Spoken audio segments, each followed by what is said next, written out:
तर बघा आपला डाळ झालेला आहे, इथं डाळ झाली आहे बघा, इकडं भात आहे। आता भाताला एक शिट्टी झालेली आहे, ती मी आता शिट्टी सोडून देते। नमस्कार मित्रांनो, सगळे कसे आहात? आशा करतो सगळे मस्त असतात, स्वस्त असतात। तर सगळ्यांनी काळजी घ्या। आणि आज आपल्या इथं बनणार आहे डाळ भात। अर्चना बनवती डाळ भात। तर मी जेवलेला आहे वांग्याची भाजी ते। आता अर्चना डाळ भात बनवती पोरांसाठी। तर बघू अर्चनाचं डाळ भात होते का नाही। तर इकडं आहे अर्चना। अरे होते का नाही डाळ भात? बनवायला लागले कधी? आता डाळ टाकली शिजायला। तर डाळ झाली का? डाळ तेव्हा डाळीच्या शिट्ट्या व्हायला लागल्यात। आता बघू अर्चना डाळ कशी बनवती, काय कोथिंबीर कढीपत्ता लसूण घेतलेला आहे। भावांना तुमच्या इकडे कोथिंबीरचा भाव काय चालू आहे? आमच्या इकडे तर कोथिंबीरच भेटत नाही। कोथिंबीर नाही आम्हाला महाग झाली आता। कोथिंबीर 10 रुपयाची, ती 10 रुपयाची आणली आता। 5 रुपयाची कोथिंबीर नाही भेटत, 10 रुपयाला भेटते एवढी कोथिंबीर आता। तर चला बघू डाळ भात झाल्यावर पटापट।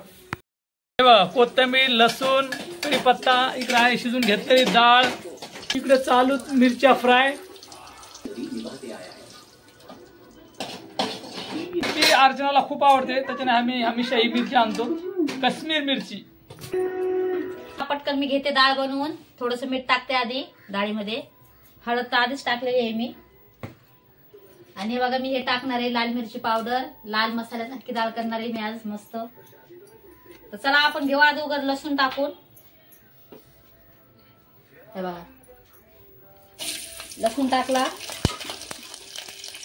थोडा गॅस फास्ट करते म्हणजे पटकन होईल। जिरे आणि मोहरी हे बघा,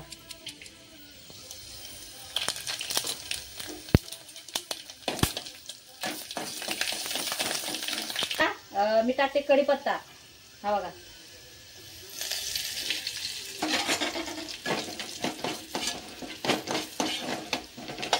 आपला कढीपत्ता, कोथिंबीर राहिलेली आहे, कोथिंबीर पण मी टाकते। हा लाल मसाला टाकायचा आहे आणि ही डाळ लगेच आपल्याला फोडणी द्यायची।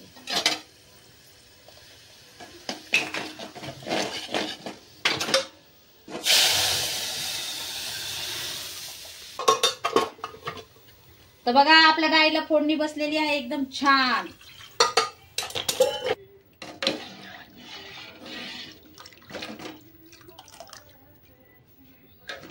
तर बहिणीनो भावांनो, खूप छान अशी आपली डाळ झालेली आहे। कारण मी आताच म्हणलं मीठ बघू आपण बरोबर आहे का नाही, आताच मी चेक करून बघितली, वापस तुमच्या देखत एकदा अजून करते।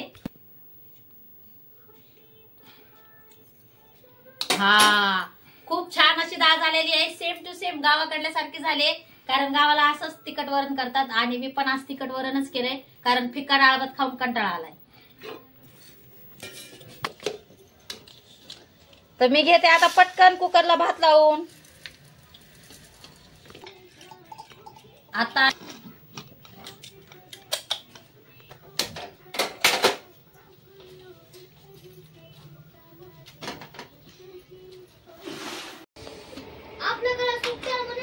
तर बघा आपला भात पण झालेला आहे। तर घेतो आता आम्ही पटापटा जेवण करून। बहिणीनं भावांनो, प्रज्ञाला देते आधी, तिला लय वेळची भूक लागली। चमचा घेतो, मी पण जेवण करायला घेतो, आम्ही पण जेवण करून।